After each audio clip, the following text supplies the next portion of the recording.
할렐루야. 엘리야 하나님이 나의 하나님인 줄로 믿습니다. 이런 찬양은 1년에 한 번씩은 꼭 해야 될 것 같아요. 좋잖아요. 찬양 이렇게. 주님은 분명히 살아계신 하나님. 엘리야. 또 엘리야에 하면 가방 가방. 이게 좋아요. 이게 굉장히 이렇게 우리 하나님 앞에 늘 감사드린 줄로 믿습니다. 옆 사람과 한번 인사하겠습니다. 한 주일 동안 잘 지내셨습니까? 예배드림이 은혜입니다. 1993년 독일에서 일어난 그 한 살인사건을 수사하던 경찰이 현장 근처에서 입술 자국이 남은 유리잔을 찾아내서 범인의 이제 DNA를 분석했어요. 검사 결과 동유럽권 여성에게서 많이 나오는 염색체 염기서열이 강력하게 나타나서 그것을 근거로 수사를 진행하기 시작했습니다.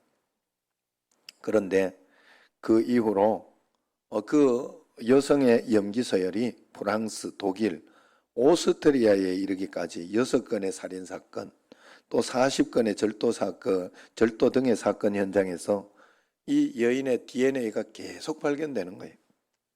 독일 경찰은 1993년부터 8년 동안이나 전단팀을 꾸려서 이 여인을 추적했으나 범인은 목격자도 없고 신출귀몰하기 짝이 없었습니다. 전 유럽을 돌아다니면서 대단한 그런 범행을 펼치는 이 여인을 사람들은 하일브론의 유령이라 그렇게 부르며 두려워 떨었죠. 그런데 2009년 불에 탄 난민 남성의 신원을 확인하려고 DNA를 분석하는데 거기에 하이브론의 유령과 똑같은 정확히 일치하는 여성의 염기서열이 나오는 것입니다. 어떻게 남성의 시신에서 이렇게 여성의 DNA가 나올 수 있는지 독일 경찰은 그야말로 멘붕이 왔어요. 결국 사건을 다시 풀어가기 시작했어요. 그러면서 알게 된 사실이 사건 현장에서 DNA를 채취하기 위해 사용했던 그 면봉이 문제가 되었던 것입니다. 그 면봉을 만드는 공장이 동유럽에 있었고 거기에 마지막 포장을 하던 여인이 퇴퇴하면서 침을 튀긴 것, 이를 하거나 이렇게 춤을 튀겼겠죠. 그 마지막에 이렇게 그때는 이렇게 여러 가지 앞에 해놓거나 그렇게 마스크나 이렇게 안 쓰고 했던 게 문제가 된 거예요. 면봉마다 그래 온통 그녀의 DNA가 다 묻어 있었고 그것을 사건마다 사용하니까 계속해서 그 여인의 DNA가 강력하게 나온 겁니다. 그러니까 6건의 살인사건, 40건의 범죄는 전혀 상관없는 그 여인과 전혀 상관없는 별개의 사건인데 오염된 면봉을 사용하면서 신출귀몰한 하이브론의 유령을 만들었고 얼굴 없는 여인이라는 무서운 범죄자를 스스로 만들어내고 온 유럽이 8년 동안 벌벌 떨었던 것입니다. 여러분 몇 미터 앞을 내다볼 수 없는 그런 도시 가득히 내려앉은 그 짙은 안개들 있죠. 인천 막 짙은 안개에 이렇게 붙어있는 안개를 다 모아보면 물 한 컵이 안 된다고 그래요. 실체는 물 한 컵인데 공포에 휩싸여 스스로 주저앉는 그런 사람들이 세상에 많습니다.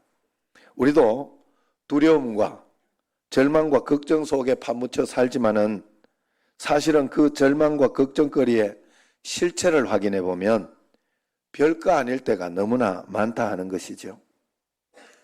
여러분 우리가 두려움의 실체를 잘 이겨낼 수 있는 방법은 오늘 성령 강림절 성령님을 의지하면서 성령님과 함께 살아가는 수밖에 없는 거예요. 여러분 그래서 우리가 여러 가지 걱정 두려움 있을 때마다 성령님을 꼭 의지하시기를 바랍니다. 오늘 말씀을 보면 아람 군대가 이스라엘의 수도 사마리아 성을 완전히 포위해버리자 성 안에서는 점점 식량이 모자라서 사람들이 굶주리기 시작했어요. 밖에는 아람 군대가 포위하고 있으면서 이제 죽이려고 하고 있으니까 거기에서 이제 이런 일들이 생겨. 부정한 동물이라 먹지 않았던 나귀, 그 머리가 팔리기 시작했고, 비둘기 똥까지 비싼 값에 팔리기 시작했어요. 급기야 배고픈 여인들이 아들을 잡아먹는, 그 당시에는 이런저런 것이 없지요. 그래서 그런 끔찍한 일까지 벌어졌습니다. 왕은 그 이야기를 듣고 너무나 비참해서 죄를 뒤집어 쓰고 그러면서 하나님 앞에 탄식하며 기도했다 하는 기록이 거기에 나옵니다. 그런데 오늘 말씀을 보면 이 문제는 정말 어이없을 만큼 간단하게 풀려버려요. 어떻게 풀리는가 하면 성문어기에 살던 나병 환자 4사람이 이러다가 굶어 죽겠다. 그런데 말씀이 있었어요. 그 전날. 그 말씀이 있었어요. 그래서 그 말씀, 선지자의 말씀을 듣고 어차피 죽을 바에 아람 군대 항복해서 죽자. 내일이면 산다고 했고. 그랬으니 그래서 아람 진영으로 간 것입니다. 그런데 가보니까 그 두려웠던 아람군은 이미 하나님이 들려주신 큰 병거와 마병과 군대 소리에 밤에 말이에요. 그 소리가 탁탁탁 나고 막 이렇게 와 하고 막 이런 뭔가 소리에 가 들리니까 혼비백산에 정신없이 그냥 도망가 버린 것입니다. 결국 이래 주거나 저래 주거나 생각하고 밖으로 나온 나병 환자들 때문에 이스라엘은 살았고, 또 아람군은 하나님이 들려주신 큰 병과 마병의 소리 때문에 실체도 없는 것 때문에 자기들 생각으로 큰일 났다 생각하고 혼비백산 도망한 거죠. 여러분, 우리 삶도 이런 때가 굉장히 많아요. 실제는 하나님이 우리와 함께 계심으로 우리 모든 문제를 하나님이 책임져 주고 계신데, 그래서 믿음으로 나아갈 때 걱정할 게 없는데 우리는 미리미리 걱정이 되고 두려워하고 그럽니다. 또 내게 일어나는 문제를 내가 애를 쓰고 용을 쓴다고 해결되는 일이 아닌데 하나님께 맡기지 못하고, 오히려 그럴 때 더 기도하고 간구해야 되는데 오히려 더 신경 쓰다가 더 큰 문제를 만들 때가 얼마나 많은지 모릅니다. 오늘 말씀에도 보면 아람 군대가 실체가 없는 그 소리에 놀라 두려워 떨고 도망쳤지 않습니까? 또 사마리아 백성들은 반대로 도망친 줄도 모르고 내 아들을 삶아 먹을지언정 성 밖에는 못 나가겠다. 그러면서 그 안에서 굶어 죽고 있지 않았습니까? 이것이 지금 나의 모습이 아닌가요? 그러므로 믿음이라는 것은 두려움의 실체를 확인해 볼 수 있는 것이 바로 믿음입니다. 실체를 확인하러 가는 용기가 믿음이고, 실체를 확인할 힘이 없는 게 그게 두려움이에요. 하나님을 믿는 믿음으로 담대하게 나가든지 아니면 담대하게 부딪혀 봐야 할 줄로 믿습니다. 우리가 아무리 구원받은 백성이고 하나님의 자녀라고 할지라도 우리가 세상 가운데 문제 가운데 부딪혀보는 믿음, 실체를 확인할 만한 믿음이 없으면 그것은 내 것이 되지 않습니다. 걱정하고 두려워하다가 다 버리는 일이 되는 거예요. 여러분, 진짜 싸움은 주먹질로 이기는 게 아니라 기세에서 끝난다고 해요. 붙는 순간 기세가 보이는데 그 기세로 이미 싸움이 끝난다고 합니다. 영적 전쟁도 마찬가지입니다. 우리 삶에 하나님을 믿는 믿음이 우리에게 겨자씨만큼만 있어도 산을 옮길 만한 그런 기계가 생기지만은 하나님을 신뢰하는 믿음이 떨어지면 상황이 너무 겁나고 두렵고 완전히 끝난 것처럼 그렇게 보입니다. 그래서 걱정하고 실망하고 낙심합니다. 사람은 영적 기계가 꺾여버리면 아무리 세상을 뒤집을 만한 힘이 있어도, 그리고 아무리 많은 돈, 건강이 있어도 스스로 무너지게 되어 있습니다. 마가복음 4장에 보면 갈릴리 바다에 배를 타고 가다가 강풍이 불 때 배에 물이 차고 위기에 처하자 벌벌 떨던 제자들은 그냥 그렇게 될 때 빨리 예수님을 깨워서 예수님 도와주세요. 그렇게 깨워서 예수님의 이렇게 음성을 듣고 또 그와 함께 가면 되는 건데 막 예수님께 원망을 하고 막 불평을 하면서 막 깨우는 거예요. 우리가 하나님 앞에 하나님 말씀 들으려고 기도를 해야 되는데 원망하며 불평하며 그렇게 하는 걸 하나님 기뻐하지 않습니다. 그렇게 해서 막 깨워내니까 우리가 죽게 됐는데, 큰일 나게 됐는데 뭐 하시냐고, 하나님 뭐 하시냐 막 이렇게 하니까 예수님께서 일어나셔서 곧바로 광풍을 잠잠케 하시고는 뭐라고 했어요? 어찌하여 무서워하느냐, 너희가 어찌 믿음이 없느냐, 그렇게 이야기를 했어요. 그렇게 꾸짖었다 성경에 이야기합니다. 인간적으로 이 상황에서 예수님이 그렇게 이야기할 일은 아니죠. 지금 이 상황을 보고도 그런 소리 나옵니까? 할 수 있지만은 이것이 바로 하나님과 우리 사이의 차이입니다.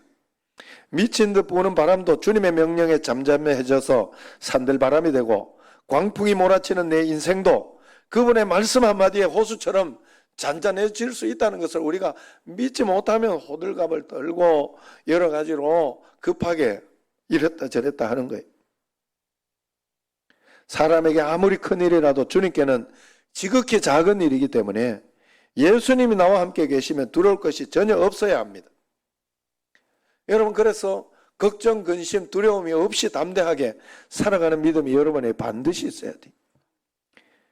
그래서 마가복음 5장에도 보면 예수님이 회당장 야이로의 딸을 살리러 가던 도중 혈루증 걸린 여인이 끼어들어서 그녀를 살리느라고 시간이 지체됐지요. 그러니까 도중에 회당장 야이로의 딸이 죽었어요. 그때 사람들이 통곡하고 난리가 났습니다. 그리고 이제 안 가도 됩니다 그랬어요. 그랬더니 예수님께서 가시면서 두려워하지 말고 믿기만 하라, 그렇게 이야기했어요. 지금 이 아이가 지금 잔다 그랬어요. 무슨 말입니까? 죽음이 우리에게는 모든 것이 완전히 끝나버리는 큰일이지만 주님께는 그냥 깨우면 되는 잠에 불과하다는 거예요. 그러므로 우리가 정말 두려워해야 할 것은 상황과 현실이 아니라 하나님을 계산해 두지 못하고 믿지 못하는 마음이 정말 큰일이라 하는 거예요. 하나님과 함께 동행하지 않는 그런 마음, 하나님 없이 생각하며 내 마음대로 행동하고 내 마음대로 살아가는 그것이 정말 위험한 거다 하는 거예요. 그러므로 우리는 어떻게 이 믿음을 가질 수 있을까? 우선 믿음은 말씀을 신뢰할 때 생기므로 이 상황에 대한 언제나 상황 가운데에서 말씀을 먼저 잡으시기를 바랍니다. 말씀은 이미 하나님께서 다 주셨어요. 사실 예수님이 나의 그리스도다 하는 말씀 속에 이미 축복을 다 넣어주셨어요. 우리는 그거 하나만 딱 붙들고, 그래서 하나님 말씀만 들으려고 하면 돼요. 그래서 하나님이 두려워하지 마라 하는 말씀을 이미 주셨잖아요. 성경 말씀이. 그런데 그 말씀이 내 말씀으로 들려야 되는데 안 들리면 이제 걱정이 되고, 아무리 말씀이 있으면 뭐합니까? 그게. 여러분, 성경 말씀이 굉장히 귀하고 좋은 거지만은 이 말씀이 내게 중요하지 않은 안 믿는 사람에게는 그냥 베개밖에 안 돼요. 우리는 귀하게 보면서 말씀을 듣고 이렇게 하지만 이 성경은 통로예요. 하나님의 음성을 들을 수 있는 통로. 오늘 말씀 1절을 한번 보세요. 뭐라고 먼저 말씀을 해요? 엘리사가 이르되 여호와의 말씀을 들을지어다. 성 위에서 전체 이스라엘 백성들에게 이야기하는 거잖아요. 설교하고 있잖아요. 여호와께서 이르시되 내일 이맘때에 사마리아 성문에서 고운 밀가루 한 서알을 한 세겔로 매매하고 보리 두 서알을 한 세겔로 매매하리라 했습니다. 그렇게 선포했어요. 성문에 나간 자들이 나가서 문제를 해결하기 전에 이미 이 해결의 메시지가 선포되었음을 알 수 있습니다. 엘리사가 내일이면 나귀 머리 하나에 은 80세겔 하던 것이 이제 밀가루 한 포대 2마리 한 세겔에 너희들이 살 수 있게 될 것이다 이야기를 합니다. 그때 하나님의 말씀을 듣고도 그 말씀이 귀에 안 들렸던 장관이 그랬잖아요. 하나님이 하늘에 창을 낸다고 한들 어떻게 이 일이 가능하냐 하면서 절망적인 말을 했어요. 말씀이 안 들린다는 것은 말씀을 안 믿는다는 거죠.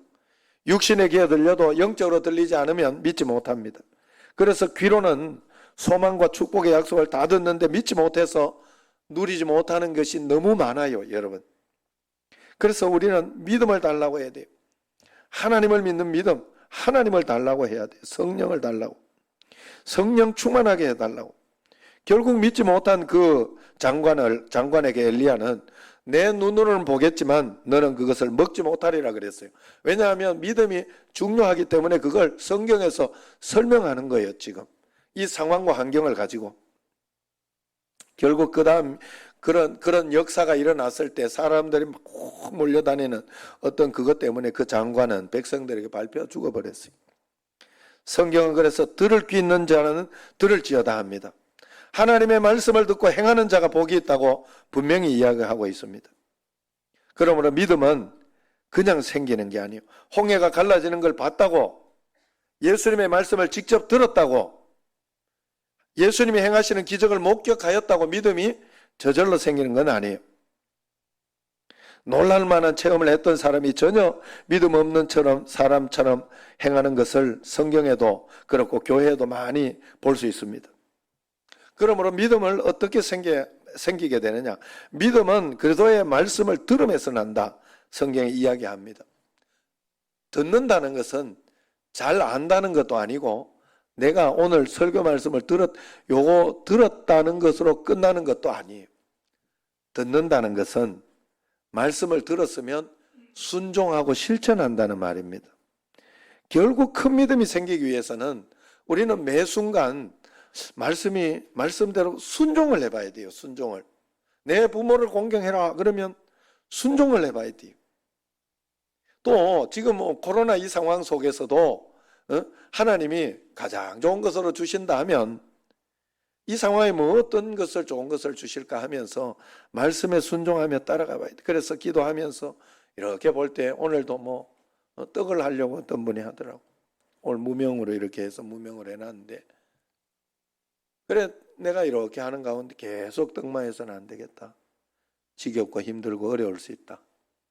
지겨워요. 난 벌써 떡이. 그래가지고 빵이 조금 더 싸고 또 빵으로 간단하게 요기를 하고 오후 예배를 드릴 수 있도록 그렇게 해야 되겠다 하는 마음이 들어가지고 이제 빵으로 좀 하면 어떻겠냐 했더니 마음대로 하십시오 그러더라고요. 그래가지고 오늘 빵으로 이렇게 했어요. 그래서 2주 연속에 걸쳐서 그리고 앞으로 이렇게 빵 이렇게 하다가 정 한 번씩 또 이렇게 꼭 떡을 하고자 하는 분이 있으면 또 떡을 하고 이렇게 한가에 한 달에 한 번 이렇게 하려고 그럽니다. 그냥 내 마음속에 주님께 물어보고 마음속에 말씀이 되는 대로 순종해 보는 거예요. 여러분 우리가 그리고 기본적으로 성경에서 있는 말씀을 먼저 원수를 사랑해라 아니면 용서해라 이런 거 있으면 그거부터 막 애를 쓰면서 순종을 해보는 게 중요해요. 순종을 해보는 게 중요해요. 성내지 마라 그러면 그걸 순종해보는 게 중요해요. 말씀대로 따라가 보는 게 중요해요. 그런데 그건 성경에 있는 거 내가 대부분의 사람들이 이렇게 내가 하나님 말씀이면 내가 순종한다. 내가 하나님 말씀이면 말씀 뜻이 뭔지만 알면 내가 순종할 텐데 그래요. 그래가지고 사업을 해야 될지 말아야 될지 뜻만 알면 내가 하겠다 이랬는데 만만치 않거든요. 그게 사업하면 될까 말까 요거 만만치 않거든요. 그리고 그래서 그 뜻이 잘 구분이 안 되거든요. 그런데 그 구분이 어떤 사람이 잘 되는가 하면 성경 말씀을 먼저 순종해 본 사람이 잘 돼요. 왜냐하면 보통은요 그 성경 말씀에 원수를 사랑하라. 평상시는 다 그냥 문제 없을 땐 다 사랑해요. 그냥 사랑하는 마음대로. 진짜 내가 미운 놈 생기고 내가 한번 이렇게 내 마음속에 기분 나쁜 일 생기면 용서가 안 돼요. 그때부터. 말씀이 안 들리는 거예요. 말씀이 안 들리는 거예요. 하나님 말씀은 이래 있어도 그건 조금 이거 있어요. 그러니까 하나님 사업이나 어떤 하나님의 큰 어떤 내가 일상 속에서 들리는 말씀도 하나님은 너가 보기에는 지금 이 사업을 하면 안 되는 것처럼 상황과 환경을 볼 때 이렇게 교회 건축이나 지금 후배 목사가 동교동 교회에서 건축을 또 이렇게 지금 해가지고 이렇게 지금 교육관을 잘 건축해가지고 오늘 입당 예배 겸 이렇게 하던데 코로나 상황에 어떻게 건축해? 안 된다. 하거나 뭐 이런저런 일들이 있어가지고 문제가 있으면 하나님은 하라고 할 때가 있어요. 그럼 그때 하면 돼요. 그러면 가장 좋은 것으로 멋지게 할 수 있는데 그게 겁이 나는 거예요. 많은 주변의 사람들이나 이야기들 때문에. 그러므로 여러분 우리는 하나님의 성경에 있는 말씀부터 설교에서 들리는 말씀부터 여러분들이 순종하는 훈련을 반드시 해야 돼요. 그래야 다른 것에서 맡겨지고 믿어지게 돼 있습니다. 그래서 믿음은 얼마나 순종해 봤냐에 따라서 달려 있는 거예요. 그저 듣기만 하고 순종이 없는 사람을 안 들은 것이라 해요. 우리는 그죠? 여러분 말 듣고 이거 좀 해라 이래 가지고 했는데 말 안 듣고 맨날 뺀질뺀질한 사람 보고 말 잘 듣는다 소리 하지 않아요. 그 사람 보고 지지리도 말 안 듣는다 그래. 정말 조금 뺀질뺀질해 지지리도 말도 안 듣는데 대답했다고 그게 말 들은 게 아니에요. 진짜 말 들어야 돼. 진짜 순종하는 데까지 가야 그걸 가지고 들었다 하는 거예요. 여러분 우리가 하나님 앞에서도 마찬가지예요. 하나님 앞에 우리가 언제나 이렇게 반응하니 알았다 말만 듣고 말만 대답만 하고 순종하지 않게 반응하니 믿음이 우리에게 생기지 않는 거예요. 하나님 일단 알았습니다. 그건 내가 판단해보고 결정하겠습니다. 이런 식이 되는 거예요. 우리가 이해되지 않고 믿어지지 않아도 주님의 말씀이라면 먼저 순종할 때 우리가 믿음이 생기는 겁니다. 사도행전 5장 32절을 보면 이렇게 말씀이네요. 우리가 이 일의 증인이요 하나님이 자기에게 순종하는 사람들에게 주신 성령도 이렇게 이야기해요. 자기에게 순종하는 사람에게 주신 성령이라 그랬어요. 여러분 성령 강림주일에 성령이 오기 위해서 성령을 보내주리라 하는 약속을 먼저 주셨어요. 50일 동안 오순절이니까 50일이잖아요. 50일 동안 아무 일도 일어나지 않았어요. 밤마다 모여가지고 거기에서 이 마가의 다락방에서 계속 기도했는데 아무 일도 일어나지 않았어요. 포기할 만도 하지만 포기하지 않고 끝까지 하나님의 시간과 때가 있다라고 믿고 끝까지 믿음으로 기도했을 때 50일 만에 성령이 약속하신 성령이 온 거예요. 여러분 우리에게 성령의 역사가 나타나려고 하면 내가 하나님의 약속하신 말씀을 끝까지 믿고 믿음으로 순종하며 나아가는 힘이 있어야 돼요. 그래서 자기에게 순종하는 자에게 주시는 성령이라 했습니다. 성령님은 우리가 순종할 때 역사한다는 것을 분명히 이야기하고 있습니다. 그러므로 우리가 하나님 말씀을 들으면 실체를 확인할 수 있는 믿음과 용기가 생기고 말씀이 들리면 겁이 없어집니다. 말씀이 들리면 그때 순종하며 나아갈 수가 있는 겁니다. 여러분 지금 무엇 때문에 여러분 겁이 나십니까? 무엇 때문에 속상하십니까? 무엇 때문에 여러분 낙심이 되고 걱정이 되십니까? 하나님 말씀이 들리면 됩니다. 내게 어려운 상황이 문제가 아니라 그 상황에 대해서 내가 하나님의 말씀을 믿고 있느냐 믿지 않느냐의 문제입니다. 그래서 저도 늘 어려운 상황과 또 이해되지 않는 어떤 그런 일들이 있을 때 하나님 앞에서 하나님께서 내게 먼저 주신 성령님을 영접했고 성령님 나와 함께 계시네 하나님이 나와 함께 계시다 하는 말씀이 있잖아요. 예수님이 나의 그리스도라는 말씀이 있잖아요. 그래서 그 말씀을 적용한 하나님 말씀대로라면 나는 걱정할 거 없습니다. 하나님 함께 하심을 믿습니다. 하나님은 다 계획이 있는 줄로 믿습니다. 하고 주님 이 상황에서 내가 어떻게 하는 게 좋을까요? 라고 자꾸 물어봐야 돼.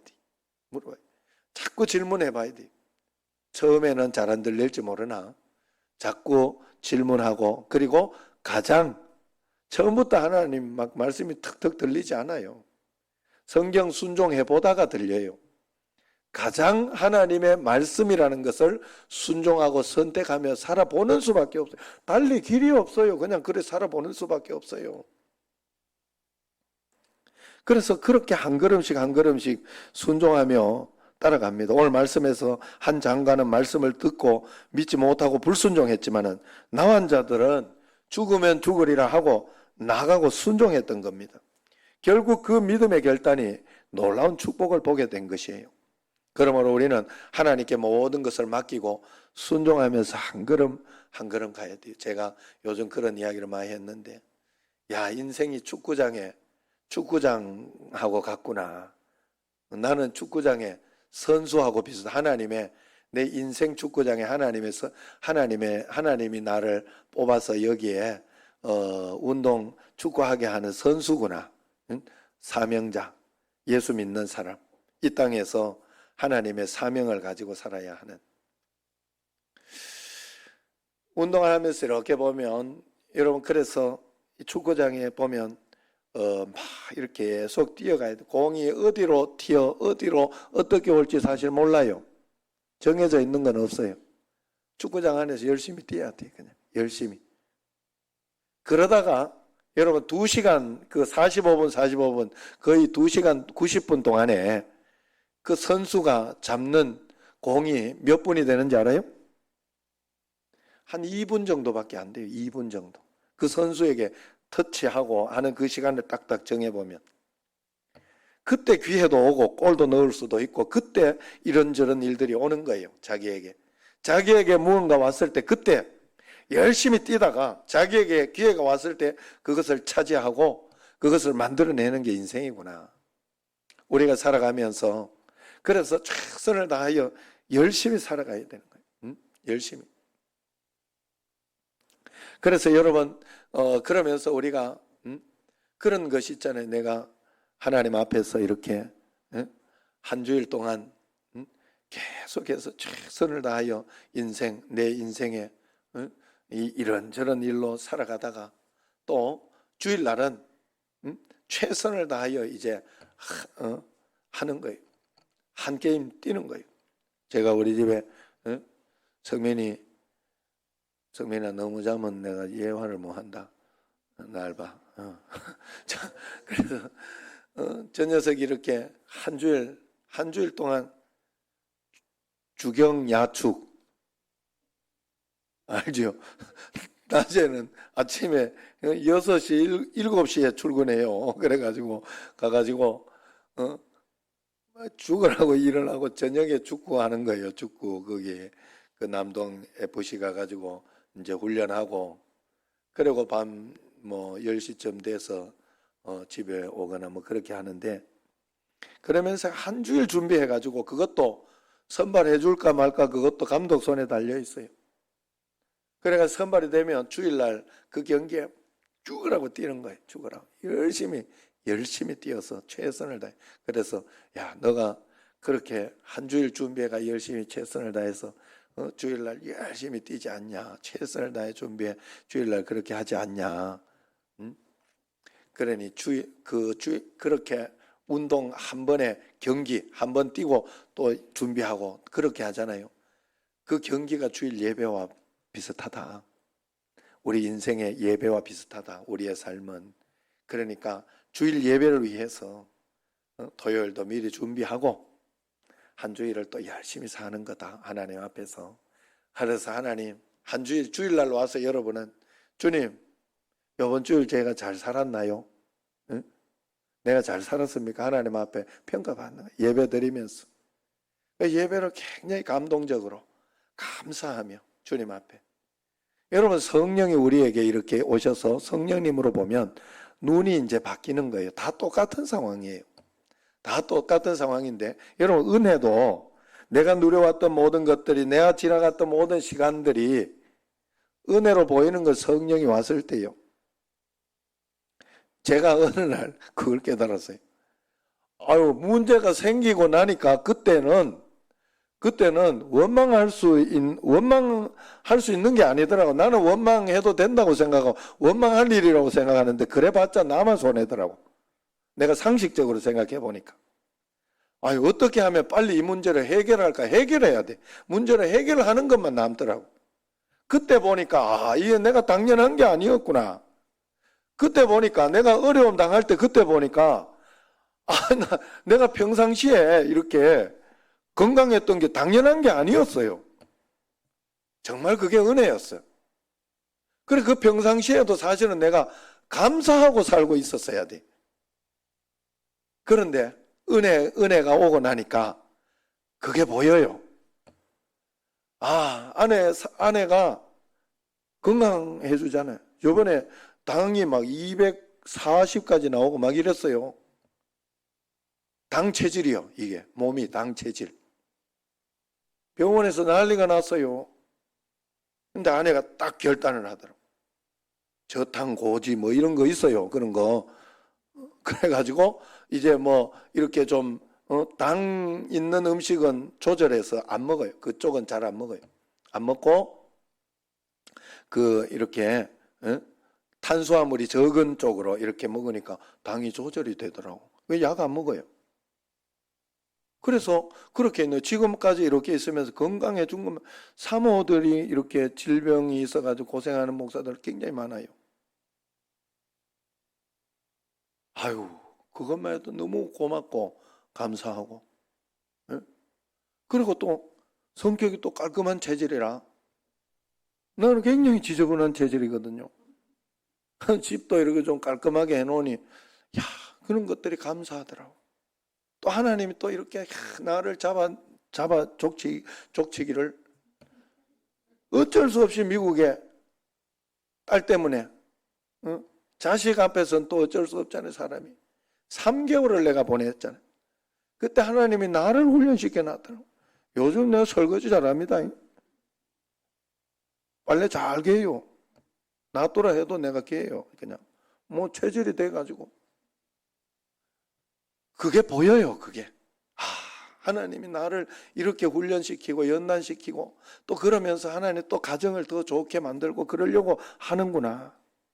이야, 그래 애가 하나 낳은 것도 얼마나 이때 더 기뻐하고 감사해야 되는데 하는 그런 마음들.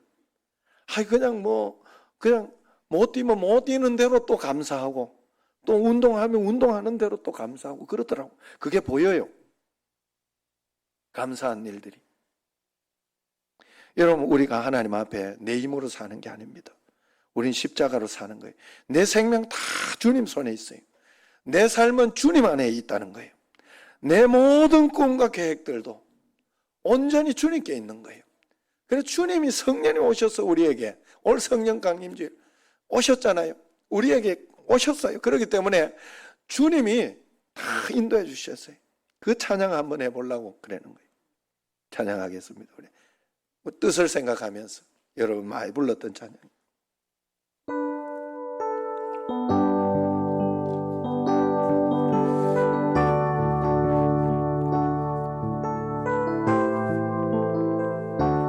우리 두 손 들고 한번 부릅시다.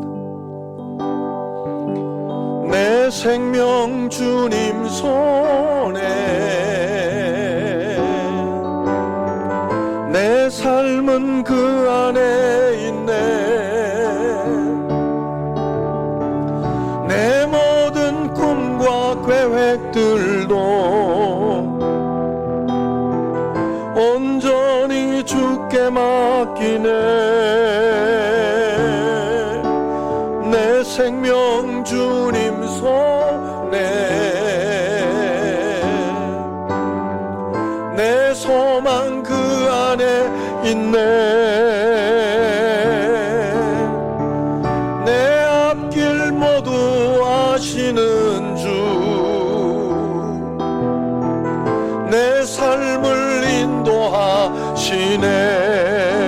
성령님 내 삶에 오셔서 온전히 날 다스려 주소서. 나의 삶 거룩하고 순결한 산제물로 드리게 하소서. 성령님 내 삶에 오셔서 온전히 날 다스려 주소서. 나의 삶 거룩하고 순결한 산제물로 드리게 하소서. 아멘, 아멘. 여러분, 성령님 내 삶에 오셔서 나를 다스리려고 하면 내 삶을 산 제물로 드려야 돼요. 순종해야 된다는 거예요. 살아있어서 내가 한번 십자가를 지며 순종할 때 산 제물이 되는 거예요. 내 성질이 태워지는 것이고 내 성격, 내 기질이 태워지는 거예요. 하나님 앞에. 그렇게 산 제물로 드릴 때 역사가 일어납니다. 그러므로 우리에게는 나의 모든 계획을 알고 계신 하나님 한 분만 있으면 되지요. 그래서 그 페이지 처치 김웅 목사님이 이런 글을 썼어요. 하나님이 주시는 것 중에 가장 큰 복 한번 들어보시기 바랍니다. 하나님이 주시는 것 중에 가장 큰 복은 하나님이다. 가장 많이 구해야 하는 건 돈, 명예, 인정, 성공이 아니라 하나님과 같이 사는 삶이다. 힘들고 어려울 때, 부족한 것이 많을 때 그 상황을 이길 방법이나 능력이 아니라 하나님과 같이 사는 법을 구해야 한다. 아무리 힘들고 가진 게 없어도 하나님과 같이 산다면 가장 복받은 삶이다. 아무리 상황이 편하고 가진 게 많아도 하나님 없이 산다면 가장 복 없는 삶이다. 복 있는 사람을 시냇가에 심은 나무 같다고 한 이유는 시냇가에 붙어 있기 때문이다. 하나님과 꼭 붙어 살면, 늘 말씀과 같이 살면 각자의 열매를 각자의 철을 따라 맺게 하신다.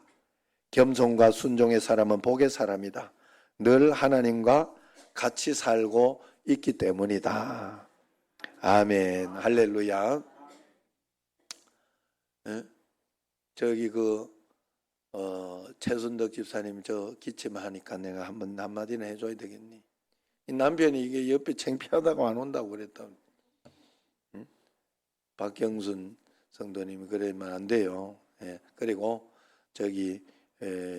코로나 때문에 그런 거 아니니까 여러분 신경 쓰지 마시고 그래 또 이렇게 에어컨하고 이런 게 여러 가지 접합이 돼 가지고 이게 그렇잖아요. 여러분들도. 그래서 그런 상황이 있으니까 그래 이해해 주시기 바래요. 자, 어쨌든 우리에게는 성령님이 우리와 함께 있습니다. 그러므로 그분 앞에 내 계획을 다 내려놓고 잠잠히 주님 앞에 나아갈 때 내가 비록 이 땅에 살고 있어도 여기가 바로 하나님 나라구나, 내가 하나님의 뜻을 이루는 하나님의 선수구나 하는 것을 알고 믿음으로 한 걸음 한 걸음 나아가게 될 줄로 믿습니다. 매일매일 주님과 동행하는 성령으로 함께 사는 여러분과 제가 되기를 주의 이름으로 축원합니다. 기도하겠습니다. 하나님 아버지, 이 땅에는 많은 두려움들이 있습니다. 걱정거리가 있습니다. 그러나 성령님과 함께 한 걸음 한 걸음 풀어가고 말씀에 순종하고 따라가다가 보면 하나님의 시간, 하나님의 때에 가장 적절하고 복되고 좋은 것으로 인도해 주시는 줄로 믿습니다. 그 믿음으로 한 걸음 한 걸음 살아내는 저희들이 되게 하옵소서. 예수님 이름으로 기도드리옵나이다. 아멘.